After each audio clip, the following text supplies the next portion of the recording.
He's the highest ranking Koopa in all of Bowser's army. It's Kamek from the Yoshi series.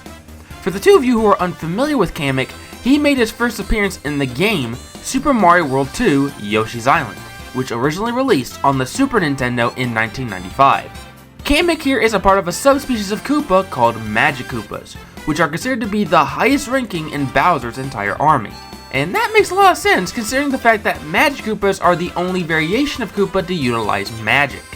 Despite that, there's only one Magic Koopa who is the strongest and the smartest out of Bowser's entire army. That being Bowser's second in command and our character topic for today, Kamek. Kamek was the only Magic Koopa to willingly raise Bowser from a young age, which resulted in Bowser appreciating him more than some of the other Magic Koopas. So it was no surprise that when Bowser became the king of the Koopas, he chose Kamek to be the royal advisor of the Koopa army. Using his Koopa magic, Kamek tries to make all of Bowser's army powerful enough to destroy the Mushroom Kingdom so that Bowser can take over.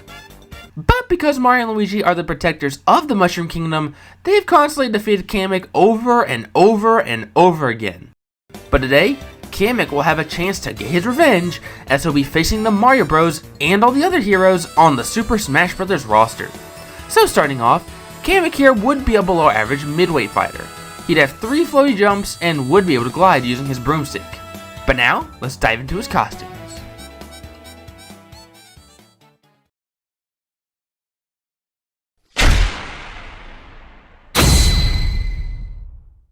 For Kamek's default appearance, he'll be in his iconic light blue attire. For the next 6 alts, this will have Kamek in different color schemes that he gets throughout the course of the series, which have him in red, yellow, green, blue, pink, and white. Now the blue color scheme is actually a slight nod to what the original Magic Koopas looked like in Super Mario World.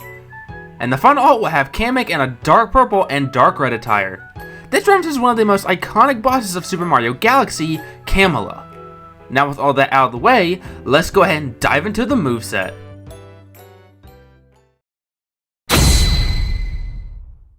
Now Kamek here has appeared in a plethora of different Mario and Yoshi games, so his moveset was relatively easier to make compared to some of the other Mario characters I've done movesets for.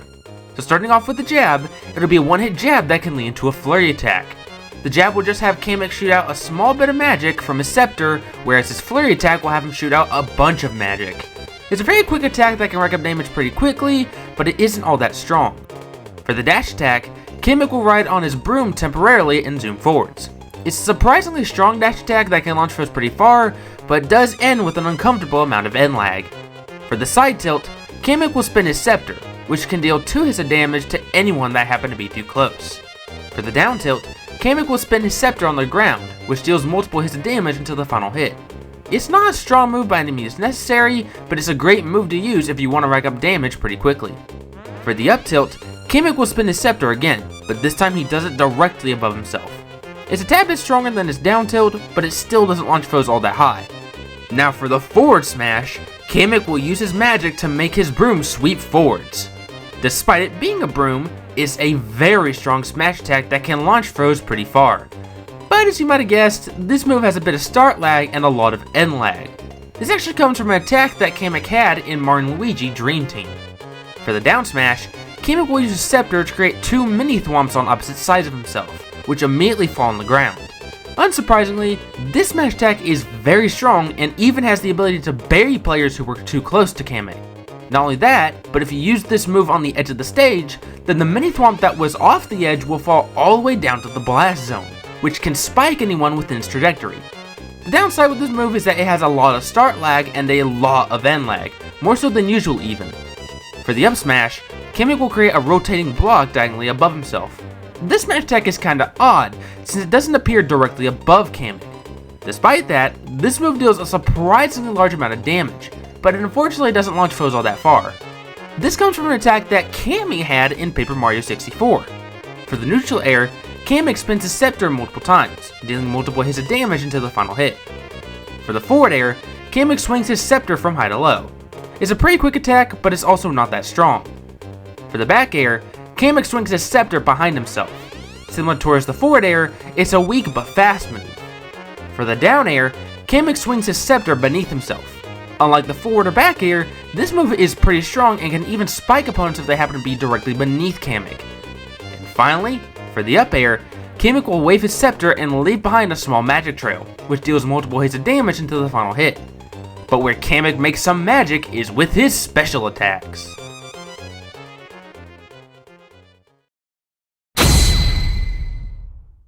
For Kamek's neutral special, Kamek will shoot out his iconic magic spell forwards as a medium-sized projectile. This projectile travels pretty far and automatically homes in onto the nearest player. But like it is in the original game, it's kinda slow and doesn't deal that much damage. With that being said though, this special is not intended to damage players. You might be confused where I'm getting at, so allow me to explain. In all of Kamek's appearances, he's had the very odd ability to turn inanimate objects into items or even minions with this magic spell that he has. So to kind of reflect this magic spell's main gimmick, if this magic spell hits an item or projectile, then it'll turn into a random Mario item, like a super mushroom, a Starman, or even a blue shell. Despite this special sounding pretty reliable to use, it still counts as a projectile, so be wary of using this move against foes with reflectors. Now for Kamek's side special, Kamek will ride on his broom and wave his scepter. But when he does this, he leaves behind a rainbow dust trail behind himself, which can deal small hits of damage if players happen to have been in the trail's trajectory.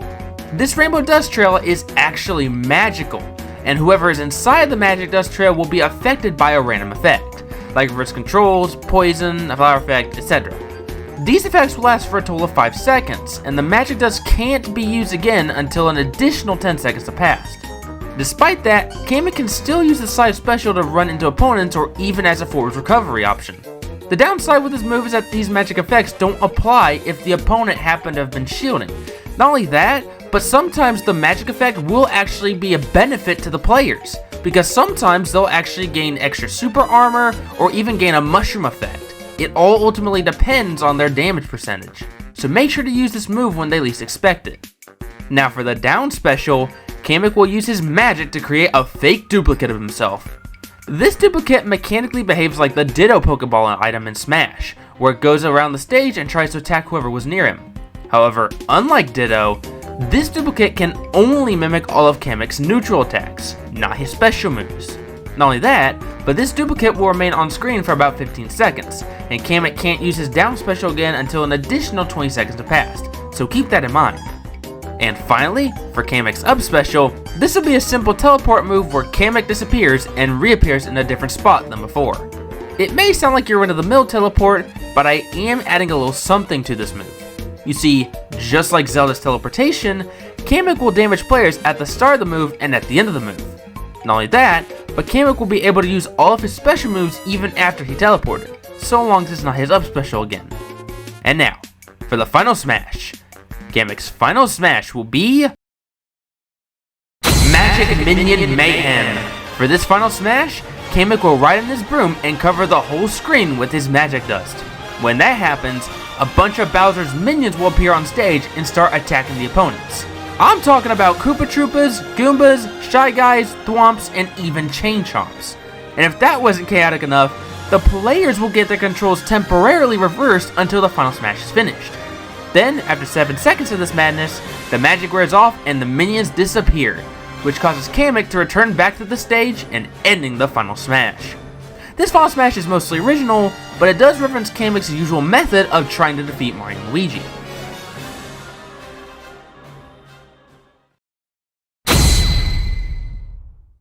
Not gonna lie, I could not come up with a new stage for Kamek. Seriously, Kamek is well known for his abilities, not his locations, so coming up with a stage for him was impossible.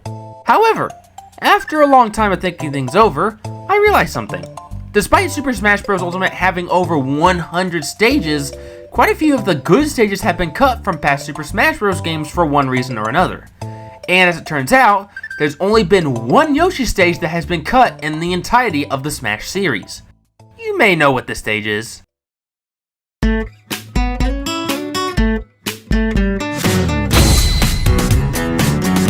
The stage of choice is Woolly World from Yoshi's Woolly World.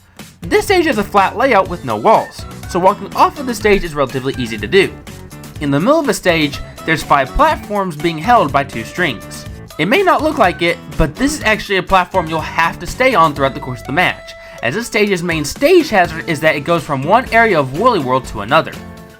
In the background, you can see some of the various levels found within Yoshi's Woolly World.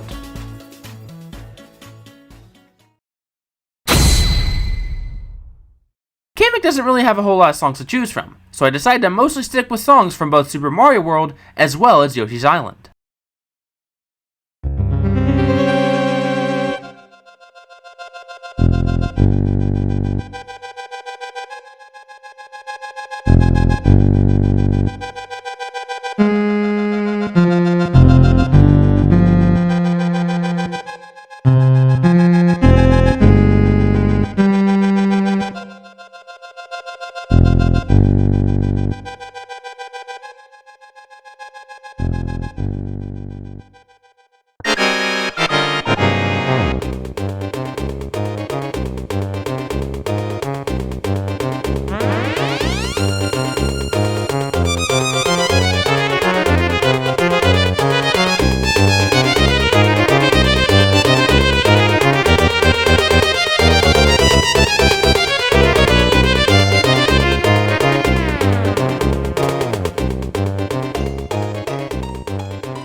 In total, 11 songs would be included, 8 of which would be remixed.